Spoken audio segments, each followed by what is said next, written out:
Welcome to the Trailblazing Texas podcast, where we embark on a journey through our diverse Texas landscapes and breathtaking trails while always engaging with our amazing Texas hiking community.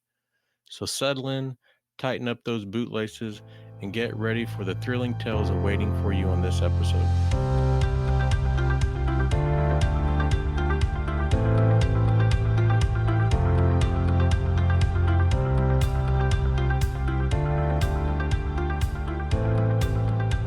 Welcome to the Trailblazing Texas podcast. I'm your host, Jason, and today I'm really excited about this next guest. And when I talk about or think about mountaineering, there's two names that come to mind. One, John. He's been on, I think it was episode 2 of the podcast. And our next guest, Jamey. Welcome to the podcast. Thank you. Appreciate it. I've been pretty excited to chat with you here. So, yeah, I'm looking forward to it. We've touched base quite a bit over the last few years. To the listeners, Jamey is in Colorado. And when I have any kind of mountaineering questions or any kind of information that I need, he's one of my go-tos. And kind of just to catch the listeners up of how we met was on a Colorado hiking Facebook group. And I had posted, this was probably 3 or 4 years ago, actually. I had posted, what were some neat hikes to do in Colorado. We were going to be visiting, and you had given me some ideas. Then I guess it was about 2 years after that. I took your advice and then found you on Instagram and started following you. And then I guess about 2 years after that, I was going to do the Calibron, I think it was. Is that the one with the bag in the 14,000 foot peaks in a single push? Yep. And when I was doing the research, kind of like the final prep work, I stumbled across a post that the trail was closed, not up.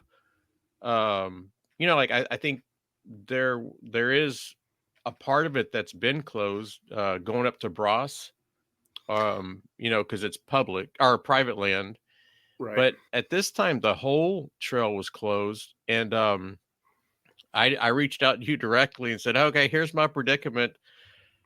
I'm not a mountaineer. I can spell snow, and that's about it. What do you recommend? And you guided me to go do Grays and Torrey.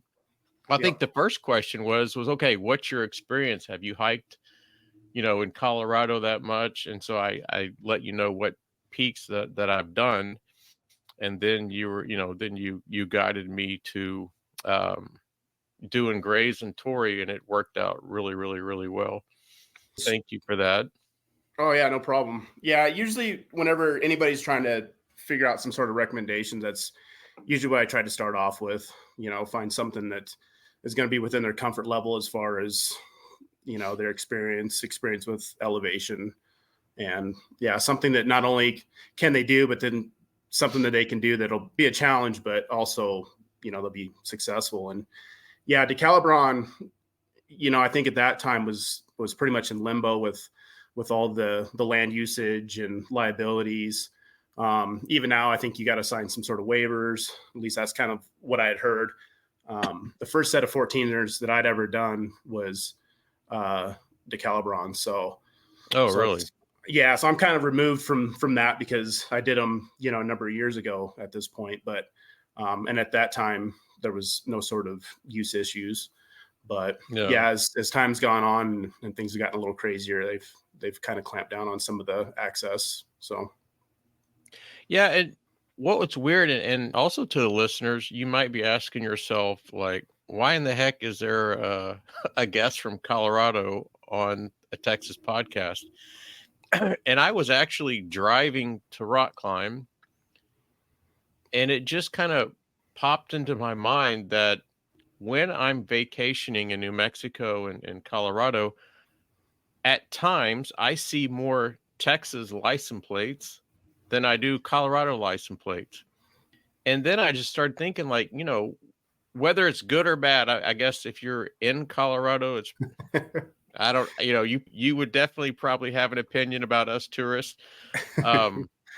But we're there a lot. And I'm thinking, like, oh, to me, like, what a great informative episode is to have someone that's an expert like you in the mountaineering and in the trails, and to have you on as a guest. And I could remember when I first reached out to you, you're like, Yeah. well, like, I'm hey, kind man, of I hadn't talked to you in about a year. right. Well, yeah, that and then I'm kind of a small fish in a big pond here. And I'm sure it's kind of the same way in all the different states. Respectfully, but there's in Colorado, there's just so many incredible athletes in the mountains, and I definitely get out there, every weekend, sometimes multiple times a week, especially into Rocky Mountain National Park. But man, it's wild. I have several friends that are, they've done all the 14ers, and they're, a couple hundred into the 13ers. And it's just incredible. And we just have so much to do here that, we're really pretty spoiled. And it's funny that you say that, because, you hiking every weekend, because literally probably 2 or 3 times a month, I say in my mind, after looking at your pictures of your hike you just posted, God, I hate Jamey. Yeah. Like, the jealousy is real. Like, and that's also like, you have an Instagram account. I don't know, how public you want it to be, but to the listeners, you will see the most amazing pictures of what class 3 looks like, what class 4 looks like, snow traverses. I mean, you do some pretty epic stuff. So I don't know if you want to share that, if it's open to the public. Yeah, so kind of how I've always done that. It's to keep the bots and kind of the stuff out. I've keep my my page private, but yeah, my current handle's J House SRT8, but kind of how I have it set up is I usually try to. I mean, I enjoy posting, I enjoy sharing. Part of what got me into it is I had a buddy that would do kind of the same thing, and it's one of many things that kind of inspired me to get more active in the mountains and really capitalize on what we have here.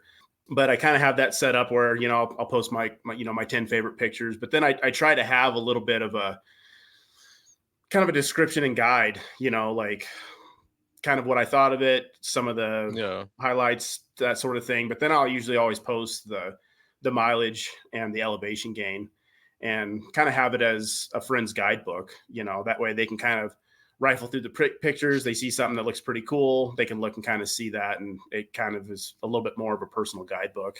So I always enjoy giving recs to friends and all that. So all right, cool. Well, I definitely want to thank you for coming on the podcast, and also just from the Texas hikers, I want to thank you for allowing us into your beautiful state, even the problems that we cause keeping your search and rescue occupied.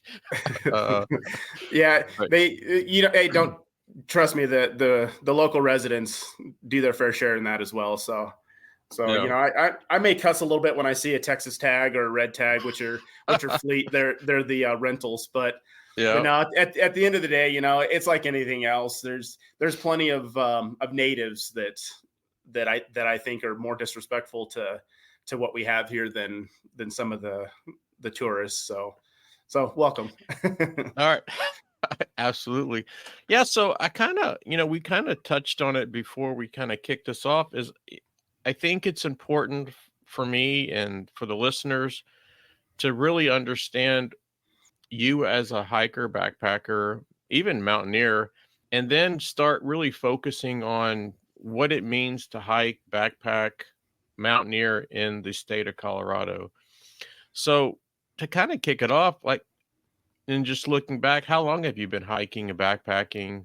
and even mountaineering.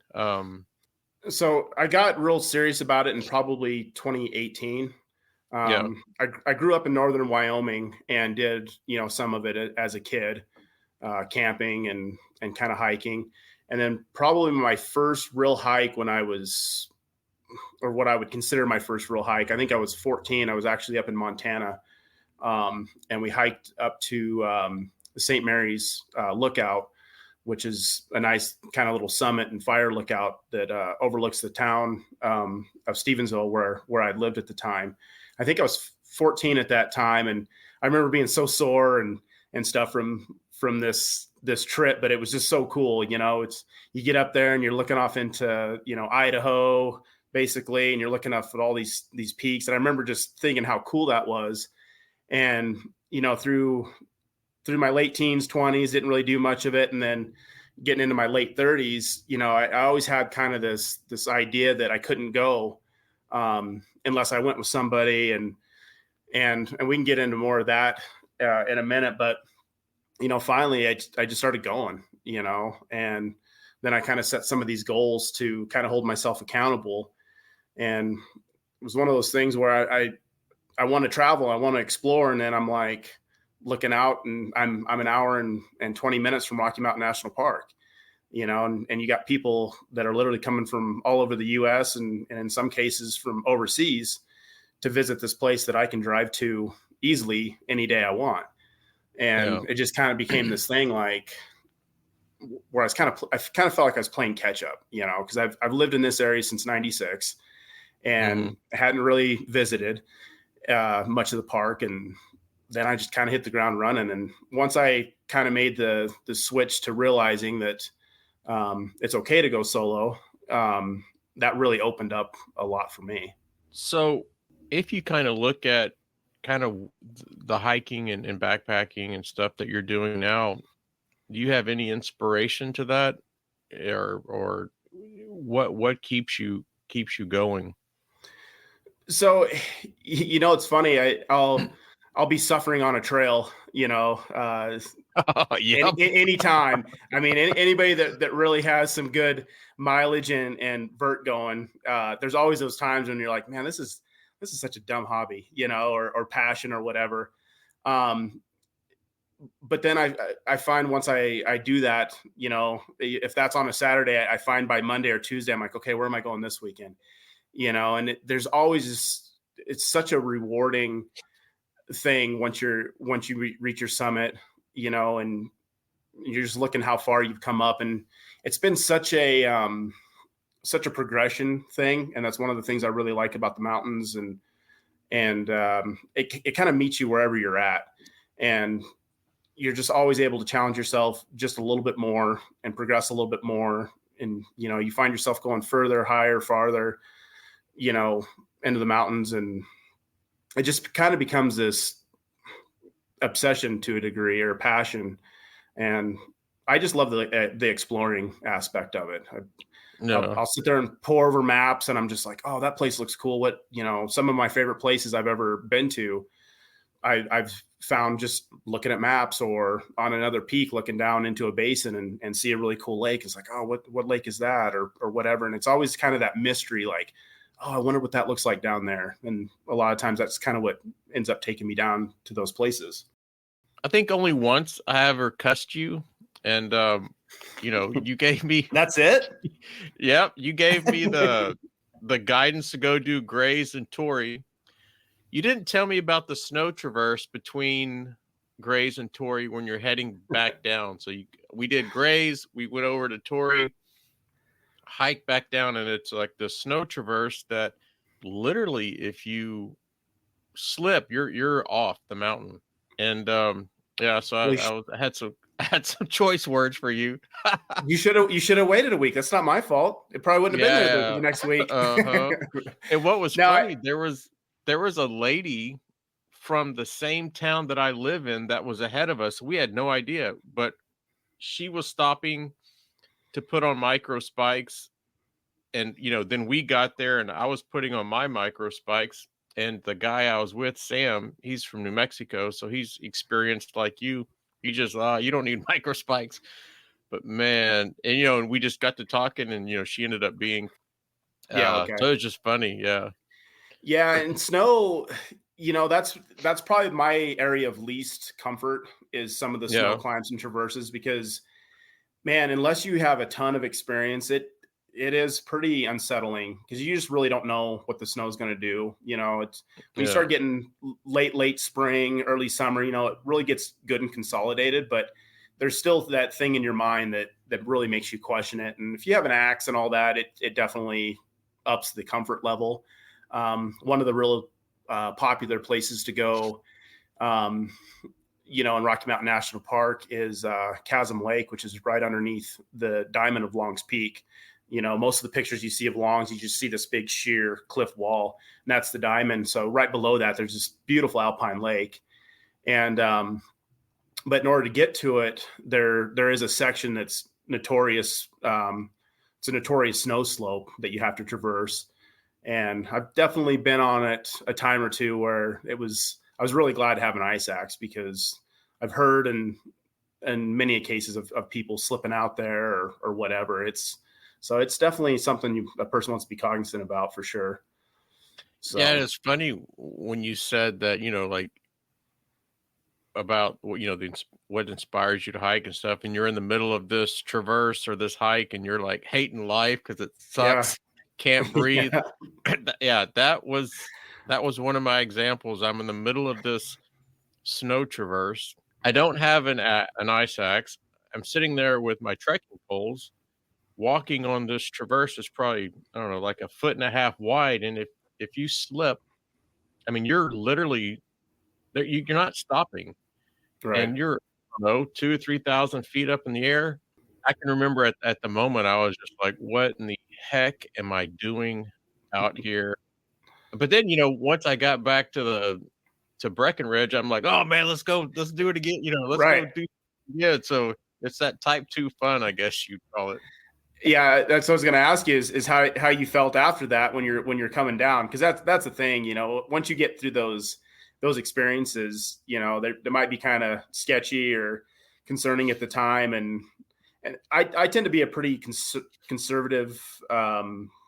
Actually, I would say really conservative in my decision making, but there's still times you find yourself in these situations where you're like, man, this is pretty serious, and I definitely got to be smart about this. And then yeah, once you get through it, it's just kind of amazing the experience that is and how much you grow in that. And for me, I've been really lucky. I have some partners that aren't as experienced as me, but then I have several that are far more experienced than me. And man, some of the days with those guys, it's like they're really good at finding kind of my ceiling as far for my comfort. And I grow so much in those times, but man, there's times when I'm like what am I doing here? But afterwards You know? it's so rewarding and you can kind of in a tangible way feel yourself improving and growing, and that's always really cool too. Oh yeah, I mean, if you think back, I started hiking probably in backpacking about 8 or 9 years ago, and, I Facebook reminds me every year of my first backpacking trip or hiking trip to Guadalupe Mountains, and it was with my wife, and, after 10 minutes, there's a picture of me, I'm, like, bent over, huffing and puffing because we just took off, and, Yep. it's Texas High Point, and now, you kinda look back at some of the things that I've done. I mean, I have 5 or 6 14ers in Colorado, That's awesome. done the 10 highest peaks in Texas. So yeah, it's to see yourself grow and to have had that challenge and just go for it, it's like what you were saying, just go, get out there, you know? Yeah, and there's something for everybody. I have friends from work and Mhm. stuff, and it really doesn't matter your fitness level. If there's something out there for everybody, and that's what I really like about it. And then yeah, I mean, I remember even in 2018, couple of the first hikes that I did with at that time was just with my buddy, his wife, and their little kids, and we were just out for I don't know 2 or 3 miles is all. And then the next thing Yeah. you know, you're putting together 15, 16, 17-mile days with, all this vert. And it's just kind of cool to see that. So currently, do you find yourself hiking mainly with family, friends, or is it majority solo? So in the first year or two, so a little bit of a backstory with that. In the first year or two, kind of like what I was mentioning earlier, I always had this idea in my mind that I had to go with somebody. That's just what you did. You can't go solo. And Just because of safety? yeah, mostly because of safety. And Mhm. at that time, a buddy of mine, Alex, he was the one I was mentioning earlier, who was always posting, all these awesome pictures. I kind of talked to him, went with him one time in Rocky Mountain National Park, kind of fell in love with the park, but talking to him a bunch about how much he goes solo, it kind of started to plant this seed, like, okay, it's so much of it is just, avoiding or limiting risk, I should say. You're doing something that is inherently risky, so you do what you can, taking steps to limit that. And so I was still kind of, though, on the train of trying to find people to go, but man, people would just be flaky, and there was probably 2 or 3 times where I was like, okay, we're going this weekend. I have somebody that said they wanted to go. And then the day before, whatever, no, I don't want to go. Well, I remember one particular night, I was going to do a sunrise hike, and it's just a little local several mile hike here, close to my house. And, but it was going to be a sunrise hike, and about 7 o'clock at night, oh yeah, I'm not going to go. It's like, so I got pissed, and I'm like, you know what? I'm going alone. I don't even care. I don't care if it's dangerous, whatever. And I got all my stuff. I had it all ready to go. I went that next morning. I found that even, as an adult male, the woods are creepy when there's absolutely nobody else, even in the state park I was in. I mean, there wasn't a single car, it's a couple hours before first light.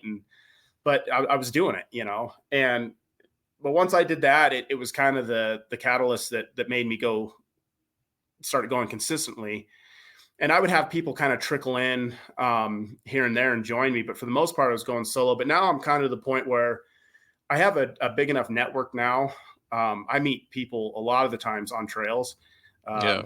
A friend of mine, his wife would call me the barnacle, because it seemed like anytime I would go on a solo trip, I would make new friends. And so I've amassed a pretty good group.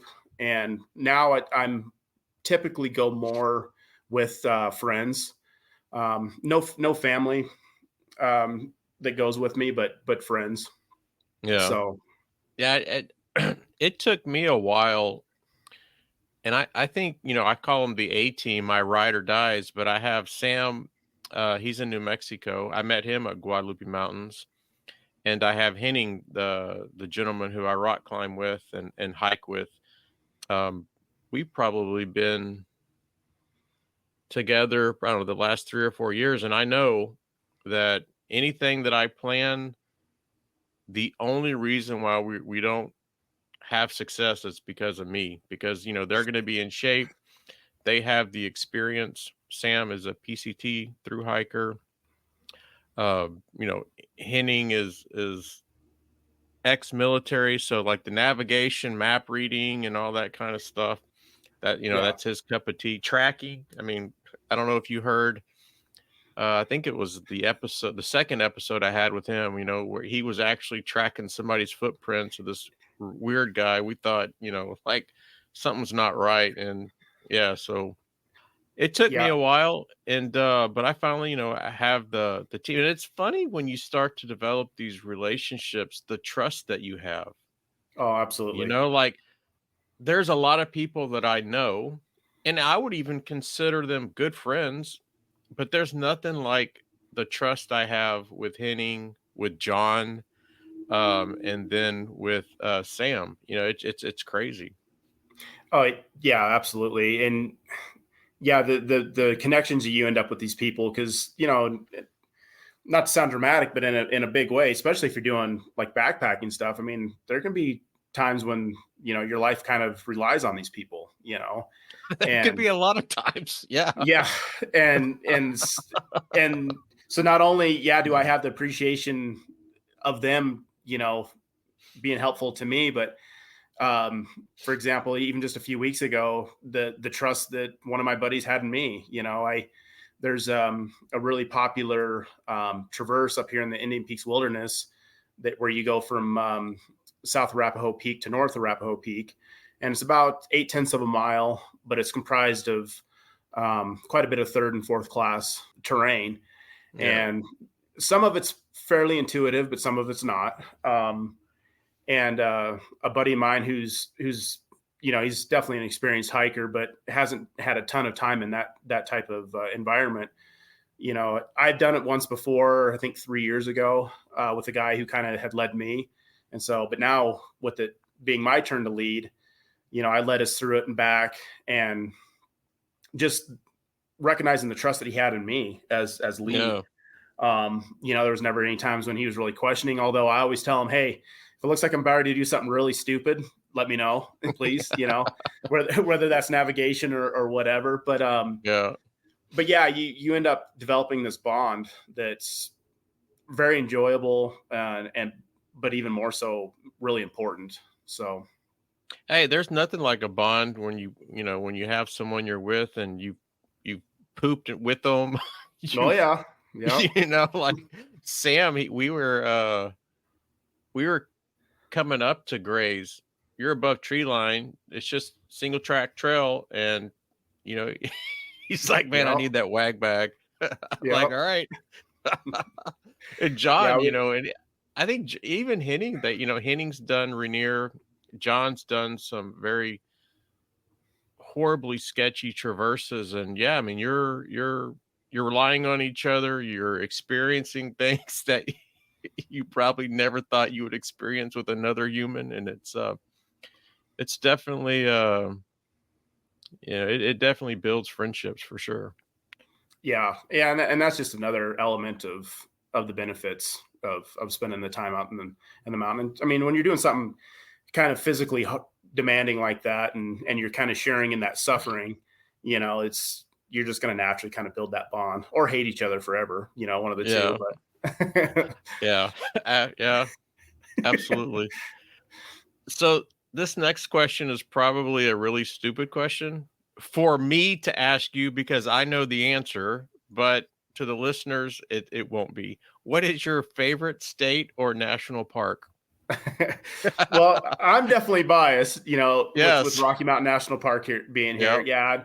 And, you kind of inspired me with how many times you've been to Guadalupe and your knowledge of it. And so it kind of made me think, man, I wonder how many times I've been up to Rocky Mountain National Park. So I kind of went back and started counting them all up. And it's been close to 100 times.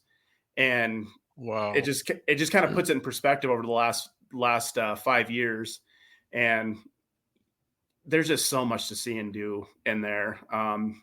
Unfortunately, a lot of it is kind of focused out of one or two main trailheads, and so it gets really busy. But once you kind of get out, a few miles into these places, they're also so incredible. But Rocky Mountain National Park, especially on the east side, just has some amazing stuff to check out. So I guess, that was the second part of the question, is why? Like, what does that park mean to you? Again, so it having the easy access, makes it an automatic draw. But then, man, if you're looking for lakes, it has incredible lakes. If you're looking for some awesome remote peaks, it has that. There's so much to offer up there. Waterfalls is something I don't know that Colorado has a ton of great, unless kind of more southern part of the state. But I mean, the wildlife that you'll typically see in Rocky Mountain National Park, I mean, a huge draw for that is the rut season. The elk will be in there bugling. I had one do it. We did a tough hike in there in September a couple of years ago, probably one of my tougher hikes, and we were about, I don't know, 3 or 4 tenths of a mile before getting back to the trailhead.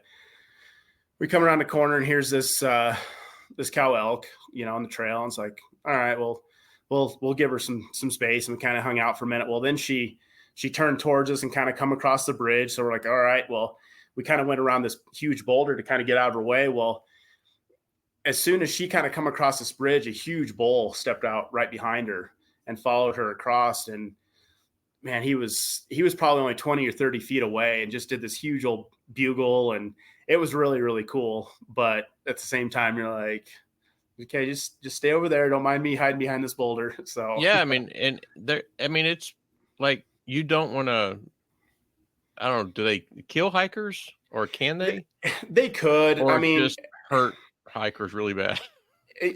Yeah. I mean, I wouldn't want to wager on the idea that they wouldn't kill you versus hurt you. But, like even that day, after all that kind of happened, we had went by, and there were some people that were kind of lagging behind, and one of the cows did charge them.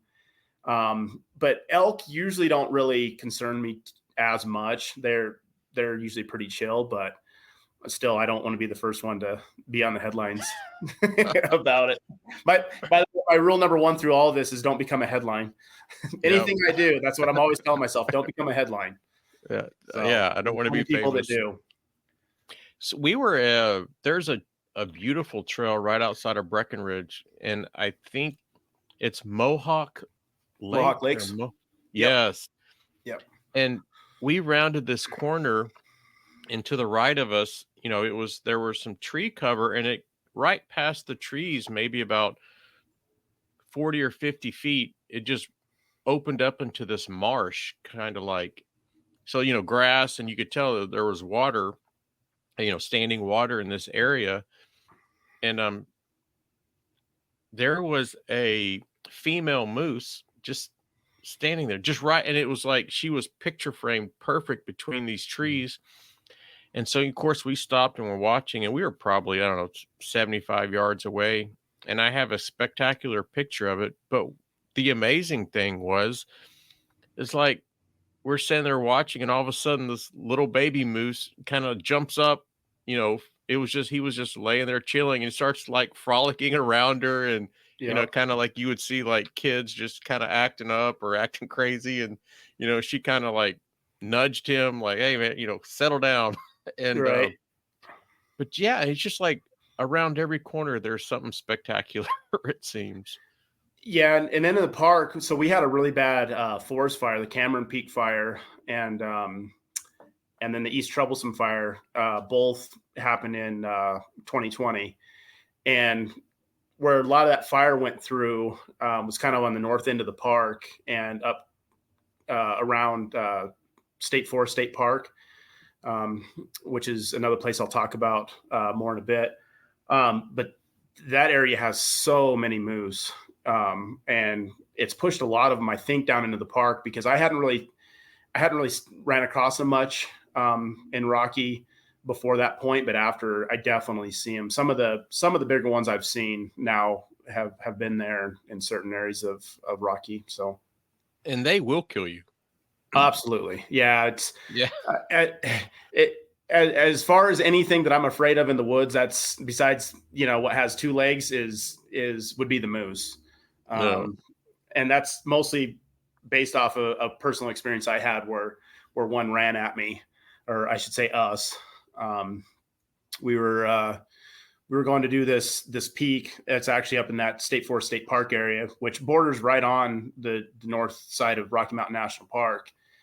And you got to access the main actual trailhead from it's what they call the Grand Ditch Road, and it's just this 4-mile section of a ditch road that kind of meanders along there. And on the right side, there's the ditch, and then a steep incline up, and then on the left side was a steep embankment off. And I told my friends, I was like, hey, keep your eye out for moose, because if somebody said, hey, $1 million if you can show me a moose, I would take him up to that area, because I always see him. And but sure enough, we come around a corner, and there was a large bull moose. And oh crap! And actually, this was the same year after I saw that elk.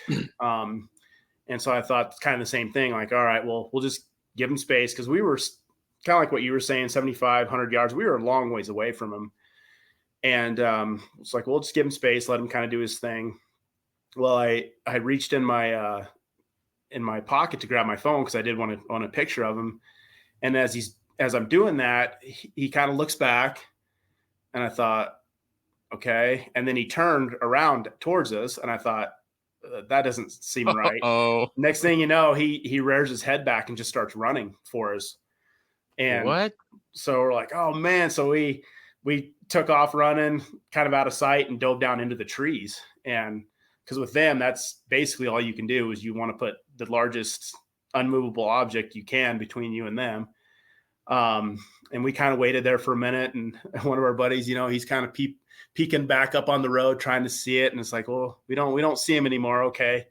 So we get back up on there, start hiking down the road some more again. And all of a sudden there he is again. And he did the exact same thing. He stopped, looked back, turned, and come running. And they're just such a huge, huge animal. After spending so many, I don't even know how many hours and miles, out in the mountains, and never having an experience quite like that, it's pretty unnerving, but we ended up bailing back down into the trees for a second time, tore a hole in my backpack, the whole 9 yards. We get back up on the road, and we're like, all right, what are we going to do? Our options are we could go back to this connector trail that was going to take us, I don't know, it was going to be something absurd, like 800 or 900 vertical feet down and around, or else we were like, well, maybe we'll bushwhack up and try to get around him. Well, we tried that and got up on this ridge and looked down, and there he was, turned broadside, just looking up at us down in the road, like you're not passing. So we ended up bailing on that, and because we were already kind of pushing it on time, and so we're like, yeah, let's just go do something else. So we went and did a different one. But yeah, that's the only like real negative, kind of experience that I've had with moose. But I know a lot of people that have had kind of similar deals. But typically it's kind of like what you describe. I've ran across them where it's pretty much that exact same scenario. You come around, you see one. In fact, actually revisiting that exact same route a couple weeks ago, we had one juvenile, but then we see a mama out in the meadow, and all of a sudden a baby pops up.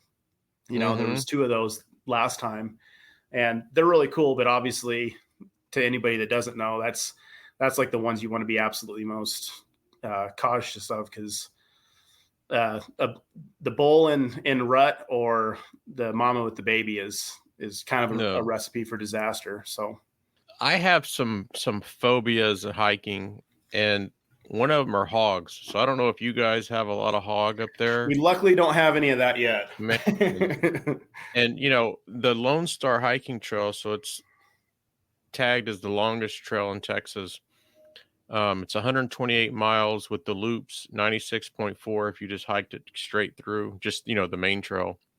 And it's completely full of hogs. And and I always start hiking early in the morning, so because I like to see as the sun comes up, it kind of the that fog light, or the light going through the trees, because I like taking pictures.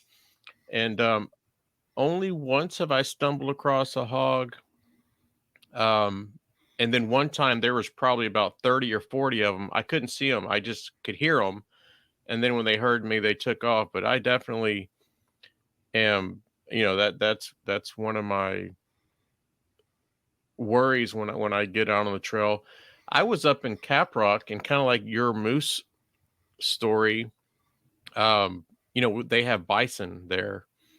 And so Lori and my wife and I, we hiked to the campsite. It was probably, I don't know, about a mile or two, this primitive campsite. And I don't know, I forgot my spoon, or I forgot something stupid. And so I was like, all right, I'm going to, we set up the camp. She was at the camp. I'm going to hike back into the car and get what we forgot. So I'm hiking, and I rounded this bush, and there was a male bison probably 3 feet from me. Like, I didn't see it. It was behind this bush, and its butt was to me. So when I rounded the bush, it panicked. I panicked, and, they can't turn their heads. So, you could see its eye, and like the white of its eye was kind of in the front because it was looking back. and we both just stopped. And this thing's, I don't know how many 1,000 pounds, or it's massive. Right. Yeah. And we just looked at each other, and I, slowly backed away. I kept going forward. And then when I was hiking back, it was standing on the trail. And then as I Nice. approached it, it started to move off. And what was weird was 2 days before that trip, a lady was gored out there by a female. So she was hiking along the trail, and these that I experience out in the primitive camp spots at Cap Rock, they're kind of like, they're solo. So I don't know if they're old or if they're kind of juvenile and they get pushed out of the main herd, or they're too old, or the bull runs them off. But they're just out by themselves, and they're pretty chill. I would definitely not approach them. I think one night I went out to go pee, and I just see these, how you have your headlamp. It's like 3 a.m, a headlamp shining, into these bushes, and there's these eyes looking at me. And it was that, that one of those solo just hanging out there by the camp. Yeah. It wasn't no like life threatening. But they did helicopter her out to a local hospital, because you're out in the middle of nowhere out there. And Right. she made a video about it. But yeah, she was just walking by, and the female put her head down, and then all of a sudden just charged her and got her.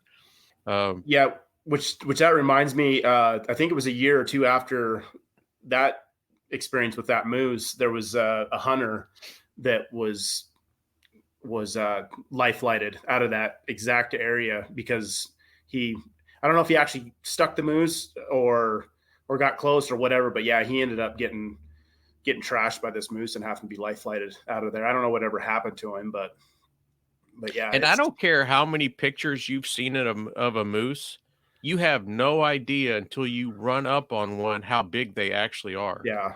Yeah, massive. Like they're massive. They're they're crazy big. It's funny. My friends kind of laugh at me, but I don't even like saying the word moose when we're out there. I just call them spicy cows. But it's like I don't want to see any spicy cows. Yeah. So I like seeing them from the car or at distance, but sometimes coming around the corner on a trail and then being right there is it's not as fun. And you end up in, like you said, that Mohawk Lakes is a perfect example of that kind of higher alpine. You started getting into all that marshy cattails and all that, and man, those things love that stuff, and they're always in there. And I mean, even yesterday, the section of the trail we were on yesterday, we're going through all this marshy crap, and I'm like, God, I really hope we don't come around a corner and run into one. And I had that one morning too. I was solo last year, and I was about a 1/10 of a mile from the trailhead. And part of it though was 4-wheel drive road, and I was about a 1/10 of a mile away from the trailhead, and all of a sudden I just see this black butt kind of or shape go into the willows, and that's what it was a moose. And I'm like, really? It was like, and it was probably at first light, and so I could just barely tell what it was. And I'm like, man. So I ended up driving like 2 or 3 tenths up this 4-wheel drive road in my truck, trying to put a little bit of distance between, because it's like, man, I don't want to have to be looking over my shoulder or being worried about running into one of those this morning. So I avoid them at all costs. And speaking of wildlife, and I think we'll talk about it a little bit more. One of my dreams is to be in Guadalupe Mountains and see a mountain lion. I don't know why, but yeah, they're kind of fall in the same category as the moose. I would absolutely love to see them. I haven't come across any mountain lions. The only cat I've seen for sure, because I did have one time where I saw some eyes that were pretty suspect, but but the only confirmed cat that I've seen was a bobcat. And it was kind of funny because where we were at it wasn't really close to town, but it was close enough. It was kind of down by Red Rocks Amphitheater, Mount Morrison, and it's just right outside of Denver. But it was close enough where I see this thing. It's first sunrise, and I see it, and I'm like, what the hell is a cat doing up here? Somebody dropped off a cat. Yeah. It just looked like a really, really big house cat, because being, pretty dark, I wasn't, you don't really have a very good reference for size. And then once I kind of looked at him a little bit better, and then he got up and moved, I got a better look and saw he was a bobcat. But I ruined his hunt. There was rabbits everywhere up there. So Oh, yeah. but man, the mountain lions are definitely thick around here. I'm sure where you're at as well. Yeah. But yeah, they're all over the place. But I've only, especially since I've been really active in hiking and stuff, I've only heard of one encounter, and that was actually the place where I was saying I went solo for that sunrise. It was within a couple tenths of a mile from there, where a trail runner was attacked by essentially a baby, a cub mountain lion that I think they ended up finding out that they were sick and Yeah. all sorts of stuff. But yeah, it's kind of interesting to look up the stats, like bear attacks versus mountain lion attacks versus moose attacks. And yeah, it's, the moose are probably way, yeah. I Yep. think in Texas there was like 2, if I remember correctly, and one was because it was a sick cat, and it tried to take I think it was a child out in the parking lot, and Right. let the kid go. But yeah, so Henning, he was a sniper, and he has these special scopes, and one of our plans is to get out in the back country of Guadalupe and just sit out on a ridge and just use that scope and just look and try to dusk and dawn and try to find some. Yeah, that But would be yeah, really that's cool. yeah, I think once if I can ever make that happen, then I will be complete as a hiker backpacker. No more challenges. Right. Just take it easy the rest of the time. No, that'd be really neat. I always tell my friends, it would be neat, but it'd also probably be terrifying to know how many times they've seen you, Oh, but and you absolutely. just don't see them, because they're Absolutely. so thick up there. So, and Yeah. I've had quite a few friends that have ran across them close to town here. So, but And you yeah, see those videos, the cat's walking out, then all of a sudden the cat sees that person and he just stands there looking at him like, yep, hmm, yeah, what is it going to be? Is this dinner, or is I'm going to keep walking? yeah, kind of unnerving. Because yeah, it seems like a lot of times too, it's at that time, just before daybreak, and Yep. it's when they're also so much more active. So, So what would happen if you couldn't hike or backpack for oh man, whatever reason? I don't know. That's something I don't even know that I like to think I about mean, much. because you hike, backpack, mountaineer almost every weekend, rain, sleet, Yeah, snow, avalanche. yeah, You're on the trail. yeah. Part of kind of what's drives me too is it's such a mental therapy for me. Yeah. Um, Not even getting into it to a lot of it, but you know, like struggling with a little bit of anxiety, depression type things. Yep. It's such a reset and reconnect with, or reset rather. I even have a buddy from work. He would even do that if there was a couple weekends when I didn't make it out for whatever reason. He'd be like, "Man, I could tell you need to get out in the mountains, because I'm just so much more of a pleasant person Yeah. and a pleasure to be around. If I have the mountains, I'm maybe not so much if not, but no, it's just a way for me to kind of blow off steam, work through whatever garbage. That is one of the benefits I think of going solo.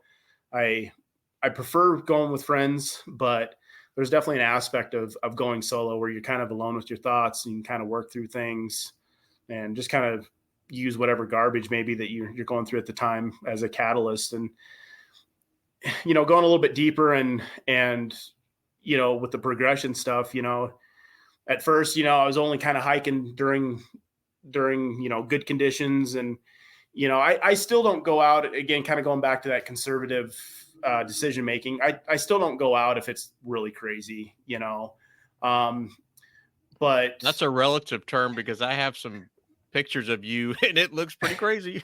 yeah. Again, yeah, it's touche.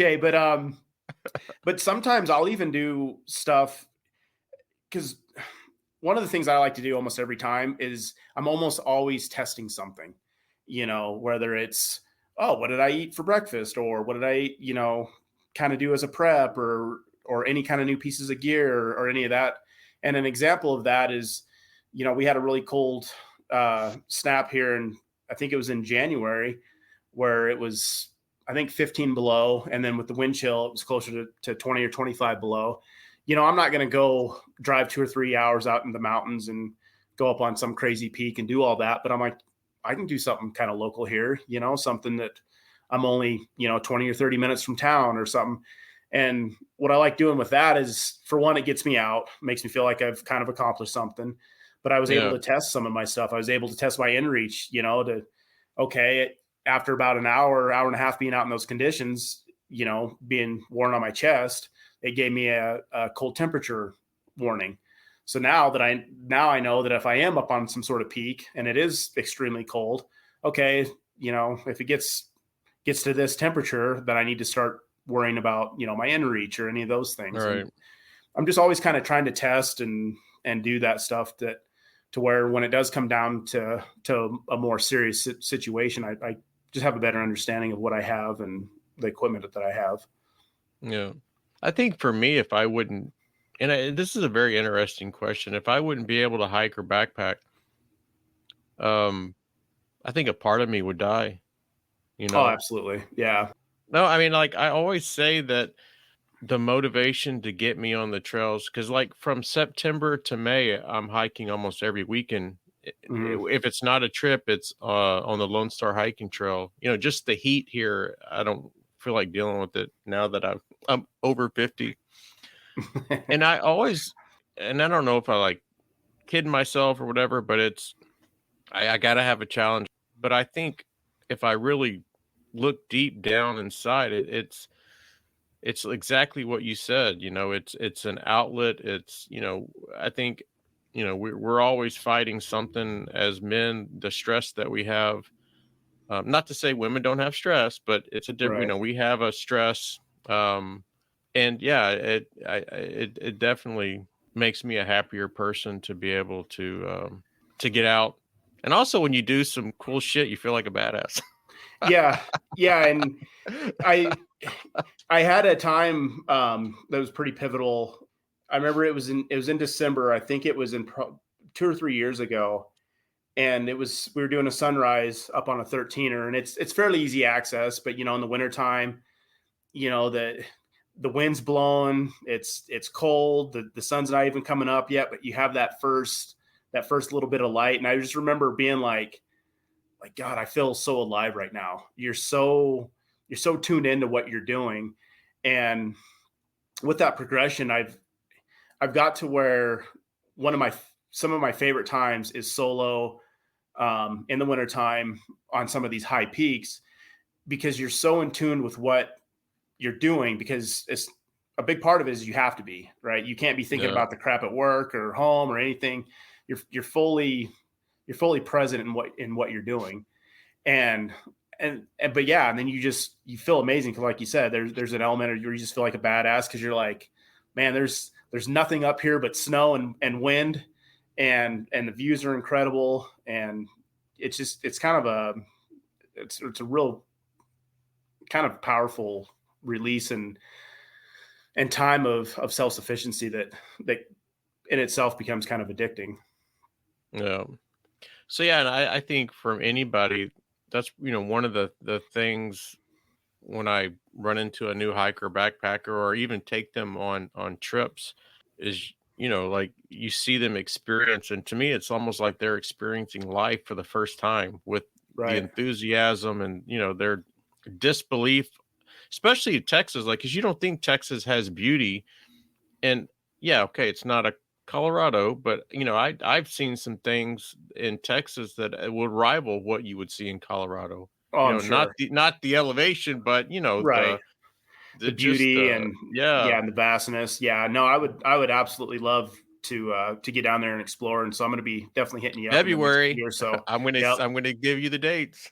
There you go. Yeah, no, I'd love to get down there and experience. And that's the thing. I mean, we are very, very lucky here in Colorado with a lot of what it has to offer, but I'm also aware that there's some other incredibly beautiful places in this country, whether it be Arizona, New Mexico, Texas, Utah, Idaho. I Washington, mean, Utah, yeah. Washington, yeah, just Montana. It's wild how much is out there. It's just, for me, it works best. I'm kind of a day hiker for the most part, where, I mean, within 2 or 3 hours, I have so many options, and that's good and bad in the sense, but man, I hit it hard real close.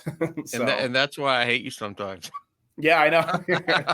Sometimes it's like the night before, I'm like, oh, where do I want to go tomorrow? I mean, yesterday Mm-hmm. we were looking at doing either a set of really pretty lakes or a peak, and Yeah. it's just nice to have so many options. I mean, you can kind of get in the weeds, but like with like the 14ers, depending on who you talk to, there's 52 or 53 or 58 or but Yeah. then if you're talking 13ers, I think there's like 780 something, 788 or something like that, and and then that's not even including the amazing peaks that are at 12,000 feet or all the lakes, and it's just it's kind of mind blowing how much options we have here. So speaking of trails and things to see, what's your favorite trail in So Colorado? probably one of my what I So when it here's comes. two options. What is your Okay. favorite trail? So that means outside of, like, it's not related to experience or anything. It could be the most dangerous, but if it's your favorite. And then what is a trail, someone coming in from Texas, that you would say that if they had time for one hike, this is a must if you're coming to visit Colorado? Well, so I kind of joke about it, but I always say based. So like the first part of that question is like kind of what's one of my personal favorites, and it's where I tell my friends that I would want my ashes spread at. Mm-hmm. There's a set of lakes called Spectacle Lakes, and one of my first experiences with actually hiking at higher elevations up to 13,000 plus was for Ypsilon Mountain, and that's a peak up here in Rocky Mountain National Park. And I remember getting up there and looking down on these two alpine lakes below us, and that was one of those times where I was like, "Oh man, what is that? That looks really cool." And I got to research and found out the names, found out kind of the routes and stuff, and that's probably one of my favorites. The lakes there are just incredible, and Ypsilon Mountain is the backdrop behind it. It's like 1,500 or 2,000 vertical feet of just rock that rises up out of there, and it's amazing. And it's not, for being in the park, it's really not visited all that much, because there is a small crux slab. It's kind of a crack, and I would say it's probably a third class move or area, because it's probably 30 feet tall, 25, 30 feet tall, that you kind of got to pull yourself up through it. It's really not as bad as what I had expected it to be when I first did it, but it is enough to dissuade a lot of people. But getting up into there is it's an amazing area. But if I was to try to tell or recommend some place for people just coming up from Texas or something like that, I would probably say Black Lake, from the Bear Lake trailhead. Again, it's a very, very busy trailhead. But within the first mile or two, you cross Alberta Falls. There's a decent little waterfall in the springtime. It's pretty cool. But then you end up in Glacier Gorge, and that's a really special area for me. That's kind of where that friend of mine, Alex, had taken me for the first time, where I just saw how amazing the park is. And at the mouth of that is Mills Lake. And I love taking people there, kind of like what you were saying earlier, where you just see people light up with, seeing these places and kind of coming alive. I always love bringing people to that particular place, because you kind of walk through, you're coming through the trees, and you get up into this big gorge, and all of a sudden it just opens up, and you got Long's Peak that towers over down at the end of the gorge, and there's Pagoda and Chief's Head Peak, and there's all these huge peaks around there. And just as you go through there, it's just so pretty. And for that particular trailhead, even though it's really busy, that's kind of one of the less busy areas for whatever reason. Most people are going to some easier ones. There's Dream and Emerald Lake that's accessed from that trailhead. A lot of people like that. Those are considerably easier, lower on mileage and elevation, but decent payouts, but they're very busy. And then another really popular one in that area is Sky Pond, which has a tiny bit of scrambling on that one too, but it's all pretty mellow. But all those places are just really, really tough to beat. So, but I would say Black Lake is going to take you into some really, really cool experience. So I think you answered the next question is what were some your most breathtaking views that you've experienced while hiking in Colorado? And I wasn't going to let you say as soon as I walk out the front door. And that wraps up another exciting episode of the Trailblazing Texas podcast. We hope you enjoyed the episode today, and stay tuned for our next episode where we will pick back up where we left off and guarantee to uncover many more hiking gems and share many more tips to enhance your experience on the trail. Until then, happy trails and happy hiking.